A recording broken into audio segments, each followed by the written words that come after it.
എല്ലാം പോയി സച്ചേട്ടാ, നമ്മുടെ എല്ലാം പോയി. നമ്മൾ കഷ്ടപ്പെട്ടതും നമ്മൾ സ്വരുക്കുട്ടിയ പൈസയും നമ്മളെല്ലാവരുടെ അടുത്ത് നിന്ന് കടം മേടിച്ചതും എല്ലാ പൈസയും 5 ലക്ഷം രൂപയും പോയി സച്ചേട്ടാ.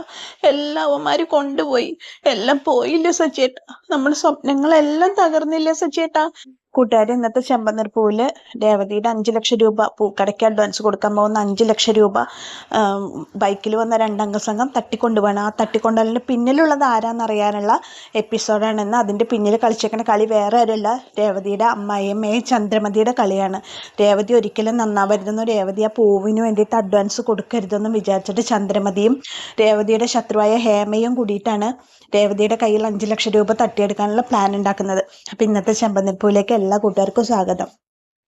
രേവതിക്ക് പൈസയൊക്കെ റെഡി ആയല്ലോ. പൈസയൊക്കെ റെഡി ആയിട്ട് രേവതി അഡ്വാൻസ് കൊടുക്കാൻ പോവാന്ന് പറയുമ്പോൾ സച്ചി പറയണേ എനിക്ക് ഓട്ടോൻ്റെ. രേവതി നീ എങ്ങനെ പോകണമെന്ന് ചോദിക്കുമ്പോൾ പറയുന്നുണ്ട് ഓട്ടോ വരാൻ പറ്റുന്നുണ്ട് സച്ചിയേട്ടാ, ഞാൻ പോയിട്ട് വരാൻ പറയുമ്പോൾ സച്ചി പറയുന്നുണ്ട് രേവതി അപ്പം നമ്മൾ വിചാരിച്ച എല്ലാം നടക്കില്ലേ എന്ന് ചോദിക്കുമ്പോൾ നടക്കും സച്ചിയേട്ടാ, നമ്മൾ വിചാരിച്ച നമ്മൾ ഒരുമിച്ച് നിന്നെല്ലാം നടക്കും എന്നൊക്കെ പറയണം. അപ്പോൾ സച്ചി രേവതിനെ ചേർത്ത് പിടിച്ച് നെറുകയിലൊരു ഉമ്മയൊക്കെ കൊടുത്തിട്ട് പറയാണ് ഞാൻ പോയിട്ട് വരാം, നീ സൂക്ഷിച്ച് കൊണ്ടുപോകണം കേട്ടോ എന്നൊക്കെ പറയണം. ആ ശരി സച്ചിയേട്ടാ പറയാണ്. അങ്ങനെ സച്ചി രേവതിയോട് യാത്ര പറഞ്ഞിട്ട് വണ്ടി എടുത്ത് ഓട്ടത്തിന് പോവാണ്.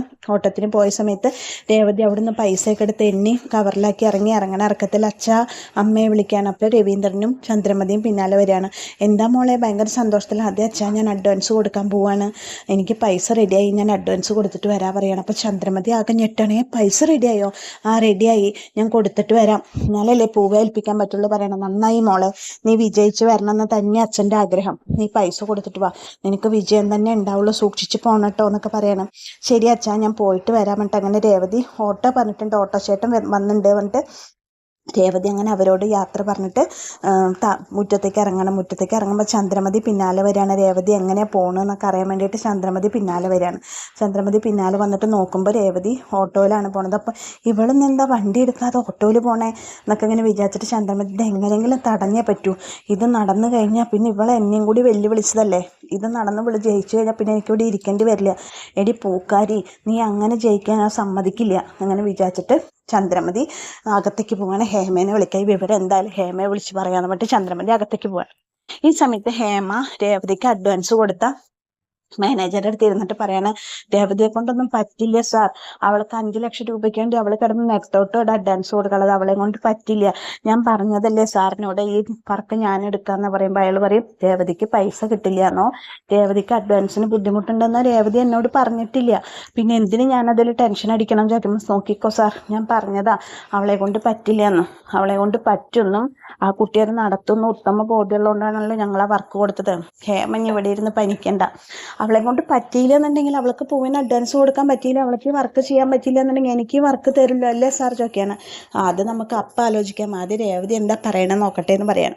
അങ്ങനെ ഹേമ അവിടെ നിന്ന് ഇറങ്ങണം. ഹേമ അവിടെ നിന്ന് ഇറങ്ങിയിട്ട് പറയാണ് അവൾ അഡ്വാൻസ് കൊടുക്കരുത്, എന്തും വന്നാലും അവൾ ഈ ഇതിൽ ജയിക്കരുത്, അവൾ ഈ വർക്ക് മുടങ്ങണം, എന്ത് വന്നാലും അവളത് അഡ്വാൻസ് കൊടുക്കരുത്, അവളുടെ അത് മുടങ്ങണം എന്ന് പറയാണ് ഹേമ കൂടുള്ളായിരുന്ന ആൾക്കാരോട്. ആ സമയത്ത് ഹേമയുടെ ഫോൺ അടിക്കുകയാണ്. ഫോൺ അടിക്കുമ്പോൾ ഹേമ ഫോൺ എടുത്ത് നോക്കുമ്പോൾ ചന്ദ്രമതിയാണ്.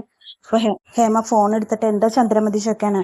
അതേ ഒരു കാര്യം പറയാനാണ് ഞാൻ വിളിച്ചത്, അവള് പൂവിന് അഡ്വാൻസ് കൊടുക്കാൻ പോയി പറയുമ്പോൾ പൂവിന് അഡ്വാൻസ് കൊടുക്കാനോ, അവൾക്ക് പൈസ റെഡിയായി, 5 ലക്ഷം രൂപ റെഡിയായി, അവൾ പൂവിന് അഡ്വാൻസ് കൊടുക്കാൻ പോയിട്ടുണ്ട്. ഹേമേ ഞാനൊരു കാര്യം പറയാം, ഒരിക്കലും അവൾ ജയിച്ചൂടാ, അവൾ ഈ വർക്ക് ഏറ്റെടുത്തുകൂടാ, എനിക്കിത് നിന്നോട് വിളിച്ച് പറയണമെന്നുണ്ടായിരുന്നു, എനിക്ക് ചെയ്യാൻ പറ്റാവുന്ന ഞാൻ ചെയ്തു, ഇനി നീ എന്താ ചെയ്തോ നിന്നെ കൊണ്ട് പറ്റണതെന്ന് പറയണം ചന്ദ്രമതി. ശരി ചന്ദ്രമതി, അവൾ എങ്ങനെ പോയിക്കണേ ചോദിക്കുമ്പോൾ അവളൊന്ന് സ്കൂട്ടി എടുത്തിട്ടില്ല, അവൾ ഒരു ഓട്ടോയിലാണ് പോയിക്കണമെന്ന് പറയണം. അപ്പോൾ ചന്ദ്രമതി ശരി ചന്ദ്രമതി വെച്ചോ, ബാക്കി ഞാൻ നോക്കിക്കൊണ്ട് പറയണം ഹേമ. എന്നിട്ട് ഹേമ വണ്ടി അവരുടെ കൂടെയുള്ള ആളുകളോട് പറയണം എന്ത് വന്നാലും ശരി അവൾ അഡ്വാൻസ് കൊടുക്കരുത്, അവൾ ഈ വർക്ക് ഏറ്റെടുത്ത് നടത്തരുത്, അവൾ ഈ വർക്ക് ഏറ്റെടുത്താൽ പിന്നെ ഞാൻ ഇരുന്നിട്ട് കാര്യമില്ല എന്നൊക്കെ പറഞ്ഞിട്ട് ഹേമ അവളുടെ പൈസ തട്ടിയെടുക്കാൻ വേണ്ടിയിട്ട് ഗുണ്ടകളെ ഏൽപ്പിക്കുകയാണ്. ഗുണ്ടകളെ ഏൽപ്പിച്ചിട്ട് അവർ നിങ്ങൾക്കറിയാലോ അവൾ സ്ഥിരം പൈസ കൊടുക്കണ പൂവെടുക്കണ കട ഏതാന്ന്, നിങ്ങൾ അവിടെ പോയി നിൽക്കണം, എന്നിട്ട് അവളുടെ അടുത്ത് നിന്ന് പൈസ തട്ടിയെടുക്കണം പറഞ്ഞിട്ട് ആ ടീമിനെ ഏൽപ്പിക്കണം ഹേമ. എന്നിട്ട് ഇവർ ഗുണ്ടകൾ രണ്ടുപേരും കൂടി വണ്ടിയും കൊണ്ട് രേവതി വരുന്ന വഴിയിൽ കാത്തിക്കാണ്. ഇതാ ഈ കടയിൽ നിന്നാണ് അവൾ പൂവെടുക്കാറ്, നമുക്കിവിടെ കാത്തിക്ക കുറച്ച് നീങ്ങിയിട്ട് പറഞ്ഞിട്ട്. അങ്ങനെ രേവതി വണ്ടിയിൽ പൈസ കൊണ്ട് വരികയാണ്, ഓട്ടോയിൽ വരിക. ഇതാ വരുന്നുണ്ട് ഒരു ഓട്ടോ എന്ന് പറയണത്. നോക്കുമ്പോൾ ഓട്ടോക്കാരനോട് പറയണ ചേട്ടാ ഒന്ന് നിർത്തണേ എന്ന് പറയാണ്. അങ്ങനെ ഇറങ്ങി പൈസയൊക്കെ എടുത്തിട്ട് രേവതി ഇറങ്ങി നടന്നു വരുന്ന സമയത്ത് ഈ ഗുണ്ടകളിൽ ഒരാൾ എതിരെ വരികയാണ്. എതിരെ വന്നിട്ട് ഇവളുടെ പൈസ വെച്ചേക്കണ കവറിൽ, രേവതിയുടെ പൈസ വെച്ചേക്കണ കവറിൽ പിടുത്തടുമ്പോൾ രേവതി വിടണം, എൻ്റെ ബാഗ്, എൻ്റെ പൈസ വിടണം. രേവതി വിട്ടുകൊടുക്കണില്ല. പക്ഷെ അയാളും അത് വിട്ടുകൊടുക്കണില്ല. അയാൾ ആ പൈസ മേടിക്കണ സമയത്ത് പെട്ടെന്ന് അപ്പുറത്ത് കൂടെ ഉണ്ടായിരുന്ന ഗുണ്ട വണ്ടി കൊണ്ട് വന്നിട്ട് കയറണം അതും കൊണ്ട് എന്ന് പറഞ്ഞിട്ട് രേവതിയുടെ കയ്യിൽ നിന്ന് ആ പൈസ മേടിക്കുക. പക്ഷെ രേവതി വിട്ടുകൊടുക്കണില്ല. അവരുടെ പിന്നാലെ കുറേ പിടിയും വലിയായപ്പോൾ ഇവർ രേവതിനെ പിടിച്ച് ഉന്തുമ്പോൾ രേവതി റോഡ് സൈഡിലേക്ക് വീഴാണ്. അപ്പോൾ ഇത് കാണുന്നുണ്ട് പൂക്കടക്കാരത് കണ്ടപ്പോൾ ഓടി വരണപ്പോഴേക്ക് ഇവർ പൈസയും കൊണ്ട് വണ്ടിക്കാർ പോവാണ്. വണ്ടിക്കാർ പോകുമ്പോൾ രേവതി അവിടെ നിന്ന് ഉറക്കെ കരയണം, അയ്യോ എൻ്റെ പൈസ, ദൈവമേ ഞാനിനി എന്താ ചെയ്യുക, എനിക്ക് പൂവിന് കൊടുക്കാനുള്ളല്ലോ, എടാ ഇങ്ങോട്ട് താട, എൻ്റെ പൈസ താട ഈശ്വര, ഞാനിനി എന്താ ചെയ്യാതെ വെച്ചിട്ട് രേവതി അവിടെ നിന്ന് ഉറക്കെ കരയാണ്. അപ്പോഴേക്കും പൂക്കടക്കാരൻ വന്നിട്ട് രേവതിനെ പിടിച്ച് നിൽപ്പിക്കുക. ആ സമയത്ത് തന്നെ രേവതിയുടെ പരിചയത്തിലുള്ള 2 ചേച്ചിമാർ ഓട്ടോയും കൊണ്ട് അറിയുന്നുണ്ട്. അയ്യോ രേവതി അല്ലാതെ എന്താ പറ്റി നോക്കാമെന്ന് പറഞ്ഞിട്ട് അവർ വണ്ടി നിർത്തുമ്പോൾ എന്താ കാര്യം ചോദിക്കുമ്പോൾ രേവതി കരഞ്ഞിട്ട് ഈ പൈസ പോയ കാര്യം പറയണം. അപ്പോൾ വാ മോളുടെ കൈയൊക്കെ മുറിഞ്ഞിട്ടുണ്ടല്ലോ, മുറിവായിട്ടുണ്ടല്ലോ പറയാം. അപ്പോഴാണ് രേവതി നോക്കുമ്പോൾ കയ്യിൽ നിന്ന് ചോര വരുന്നുണ്ട്. വാ ഹോസ്പിറ്റലിൽ പറയുമ്പോൾ വേണ്ട ചേച്ചി, എൻ്റെ പൈസയ്ക്ക് ഞാൻ എന്താ ചെയ്യുമ്പോൾ ചോദിക്കുമ്പോൾ പൂക്കടക്കാരൻ പറയണം, അവൾ വീണിട്ടാണ് അവളുടെ കൈ മുറിഞ്ഞത്, ഒരു കാര്യം ചെയ്യാം, നമുക്ക് പോലീസ് സ്റ്റേഷനിൽ പരാതി കൊടുക്കാമെന്ന് പറയാണ്. എന്നിട്ട് പൂക്കടക്കാരൻ പറയാണ്, ഞാൻ വിളിച്ചു പറയാം, നിങ്ങൾ ആ രേവതിനോട് ഹോസ്പിറ്റലിൽ പോകട്ടെ. ആ 2 സ്ത്രീകൾ കൂടി രേവതിനോട് ഹോസ്പിറ്റലിൽ പോവാണ്. പൂക്കടക്കാരൻ എന്നിട്ട് പോലീസിനെ വിളിച്ചിട്ട് വിവരം പറയുകയാണ്. ഈ സമയത്ത് വർഷം ഇങ്ങനെ ചന്ദ്രോദയത്തിൽ വന്നിട്ട് ഇങ്ങനെ അങ്ങോട്ടും ഇങ്ങോട്ടും ഭൂമുഖത്ത് കൂടെ നടക്കണം. ദൈവമേ എല്ലാവരും ഭയങ്കര സന്തോഷത്തിൽ, ഞാൻ എന്താ ചെയ്യുക, എനിക്ക് കുഞ്ഞിനെ വേണ്ട എന്നല്ല, എനിക്ക് പ്രസവിക്കാൻ വയ്യ, ഇവരൊക്കെ എന്തൊരു സന്തോഷത്തിലാണ് കാത്തിരിക്കണം, ഇവർക്ക് എല്ലാവർക്കും എന്നോട് എന്തൊരു സ്നേഹമെന്നൊക്കെ അങ്ങനെ ചിന്തിക്കുക, എന്താ ചെയ്യുക ഇങ്ങനെ വർഷം ഒരു വഴിയും കിട്ടണില്ലല്ലോ എന്നൊക്കെ ഇങ്ങനെ ആലോചിച്ചിട്ടിരിക്കുന്ന സമയത്ത് ശ്രീകാന്ത് പെട്ടെന്ന് വർഷയുടെ അടുത്തേക്ക് വരികയാണ്.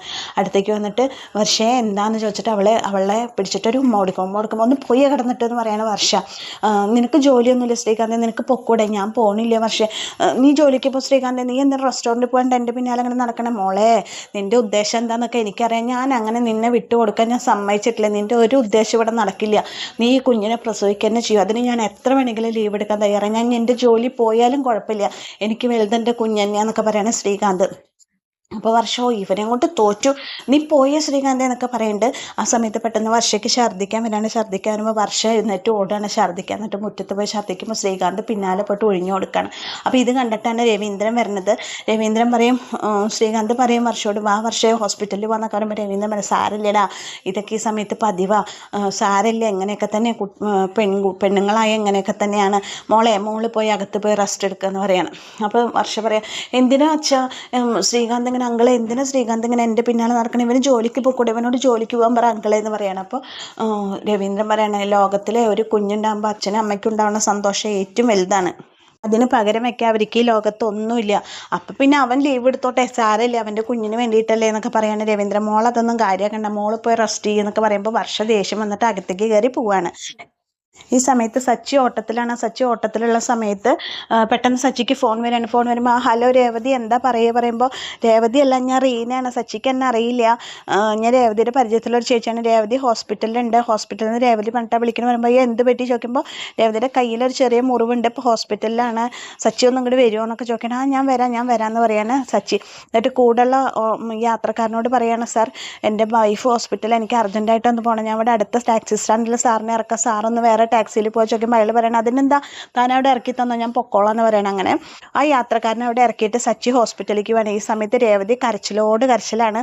ഡോക്ടർ വന്നിട്ട് പറയും, കുഴപ്പമില്ല, കയ്യിലത്തെ മുറിവ് മാത്രമേ ഉള്ളൂ, വേറെ പേടിക്കാനൊന്നുമില്ല, തനിക്ക് തല ചുറ്റുണ്ടെന്നല്ലേ പറഞ്ഞത്, എന്തായാലും 2 മണിക്കൂർ ഒബ്സർവേഷനിൽ കടന്നിട്ട് പോവാട്ടോ, വിഷമിക്കൊന്നും വേണ്ടെന്നൊക്കെ പറഞ്ഞിട്ട് ഡോക്ടർ പോവാണ്. ഈ സമയത്ത് ചേച്ചിമാർ പറയണ, രേവതി വിഷമിക്കല്ലേ രേവതി എന്നൊക്കെ പറയുമ്പോൾ രേവതി കരയാണ്, എല്ലാം പോയി, എൻ്റെ പൈസയും പോയി, എല്ലാം പോയി എന്നൊക്കെ പറഞ്ഞിട്ട് രേവതി കരയണ സമയത്ത് ചേച്ചിമാർ പറയണ, രേവതി മോളെ വിഷമിക്കല്ലേ, നീ വിഷമിക്കല്ലേ, ഒക്കെ ശരിയാവും എന്ന് പറയണം. ഈ സമയത്ത് സച്ചി ഓടി വരുമ്പോൾ സച്ചി വന്നിട്ട്, രേവതി എന്താ പറ്റി വെക്കുമ്പോൾ, സച്ചേട്ടാ എല്ലാം പോയി സച്ചേട്ടാ, നമ്മൾ കഷ്ടപ്പെട്ടത് മുഴുവൻ പോയി, എല്ലാം കൊണ്ടുപോയി അവർ, നമ്മൾ സ്വരുക്കൂട്ടി വെച്ചതും നമ്മൾ പട്ടിണി കിടന്നുണ്ടാക്കിയതും അതുപോലെ തന്നെ നമ്മൾ നാട്ടുകാരുടെ അടുത്ത് നിന്ന് കടം മേടിച്ചതും എല്ലാം പോയി സച്ചേട്ടാ, ദേവു മേടിച്ചതും ദേവുവിൻ്റെ സമ്പാദ്യം ഒക്കെ പോയി സച്ചേട്ടാ എന്നൊക്കെ പറയുമ്പോൾ സച്ചി പറയണ, നീ വിഷമിക്കാതിരിക്കേ, പോയത് പോട്ടെ, നമുക്കതൊക്കെ എങ്ങനെയെങ്കിലും തിരിച്ചു കൊടുക്കാം രേവതി, ഇത്തിരിശായിട്ട് തിരിച്ചു കൊടുക്കാം എന്ന് പറയുന്നത്. സച്ചേട്ടാ നമ്മൾ ഉണ്ണാതെ ഉറങ്ങാതെ ഉണ്ടാക്കിയ പൈസ മുഴുവൻ പോയില്ലേ സച്ചേട്ടാ ചോദിക്കുമ്പോൾ സച്ചി പറയണ സാരില്ല രേവതി, എനിക്കൊരു നിമിഷം എൻ്റെ ഹൃദയം നിൽക്കണ പോലെ തോന്നി നിന്നെ ഈ ഹോസ്പിറ്റലിലാന്ന് പറഞ്ഞപ്പോൾ. എനിക്ക് ഭയങ്കര വിഷമമായി. സത്യത്തിൽ ഞാനാ തെറ്റുകാരൻ, ഞാൻ നിൻ്റെ കൂടെ വരേണ്ടതായിരുന്നു. പൈസ മുഴുവൻ നീ ഒറ്റയ്ക്ക് ഓടി നടന്നുണ്ടാക്കി. ഒന്നിനും ഞാൻ സഹായിച്ചിട്ടില്ല നിന്നെ, നീ ഒറ്റയ്ക്ക് ഓടി നടന്നുണ്ടാക്കി. പക്ഷേ പൈസ കൊണ്ടുപോകാനെങ്കിലും ഞാൻ നിന്നെ സഹായിക്കേണ്ടതായിരുന്നു. എൻ്റെ ഭാഗത്താ തെറ്റ്, എന്നോട് ക്ഷമിക്ക് രേവതി, ഞാനൊന്ന് ശ്രദ്ധിച്ചിരുന്നെങ്കിൽ ഇതൊന്നും പറ്റില്ലായിരുന്നു, എന്നോട് ക്ഷമിക്ക് രേവതി പറഞ്ഞിട്ട് സച്ചി കരയാണ്. കരയുമ്പോൾ രേവതി പറയണ സച്ചേട്ടൻ എന്തിനാ സച്ചേട്ടൻ വിഷമിക്കണം, സച്ചേട്ടനല്ലല്ലോ കാരണം, ഒക്കെ എൻ്റെ ശ്രദ്ധക്കുറവല്ലേ, ഞാൻ ശ്രദ്ധിക്കണമായിരുന്നു, ഞാൻ നോക്കണമായിരുന്നു. ഏത് നേരത്താണാവോ എനിക്ക് ഈ ഓർഡറൊക്കെ എടുക്കാൻ തോന്നിയത്, എനിക്ക് എൻ്റെ ഭാഗത്തുനിന്ന് വന്ന തെറ്റ്, എൻ്റെ ശ്രദ്ധക്കുറവല്ല, എൻ്റെ പിടിപ്പുകേട് കാരണം കൊണ്ടാണ് എന്നൊക്കെ പറഞ്ഞിട്ട് രേവതി ഇങ്ങനെ തലക്കടിച്ചിട്ട് കരയാണ്. അപ്പോൾ ഭയങ്കര വിഷമമാവുന്ന ഒരു എപ്പിസോഡാണ്. രേവതി ഊറ്റി ഉറുമ്പി ഉണ്ടാക്കിയ ഒരു 5 ലക്ഷം രൂപ ഇനി അത് തിരിച്ചു കിട്ടുമോ ഇല്ലയെന്നൊന്നും അറിയില്ല. പോലീസിനെ വിളിച്ച് വിവരം പറഞ്ഞിട്ടുണ്ട്. ബാക്കി നമുക്ക് കാത്തിരുന്ന് കാണാം. അങ്ങനെ അവർ രണ്ടുപേരും പരസ്പരം സങ്കടപ്പെട്ട് പരാതികൾ പറഞ്ഞും വിഷമിച്ചിരിക്കുന്ന സമയത്താണ് ഇന്നത്തെ എപ്പിസോഡിൻ്റെ ക്ലൈമാക്സ് വരുന്നത്. രേവതിയുടെ പൈസ തിരിച്ചു കിട്ടുമോ, രേവതിയുടെ പൈസ പോകാനതിന് പിന്നിൽ സച്ചിയുടെ അമ്മ തന്നെയാണെന്ന് സച്ചി തിരിച്ചറിയുന്ന നിമിഷം എന്തായിരിക്കും അവിടെ സംഭവിക്കുക എന്നൊക്കെ നമുക്ക് കാത്തിരുന്ന് കാണാം. അപ്പോൾ എന്നത്തെയും പോലെ എൻ്റെ കഥ കേട്ട് ഇഷ്ടപ്പെട്ട കൂട്ടുകാരൻ്റെ ചാനലൊന്ന് ലൈക്ക് ചെയ്യുക, ഷെയർ ചെയ്യുക, സബ്സ്ക്രൈബ് ചെയ്യുക. അപ്പോൾ നാളത്തെ കഥയുമായിട്ട് വീണ്ടും വരാം. അപ്പോൾ എല്ലാ കൂട്ടുകാർക്കും ഒരുപാട് നന്ദിയുണ്ട്. നിങ്ങളുടെ വിലയേറിയ അഭിപ്രായങ്ങളും നിർദ്ദേശങ്ങളൊക്കെ കമൻ്റായിട്ട് രേഖപ്പെടുത്തുക. അപ്പോൾ എല്ലാവർക്കും താങ്ക് യു.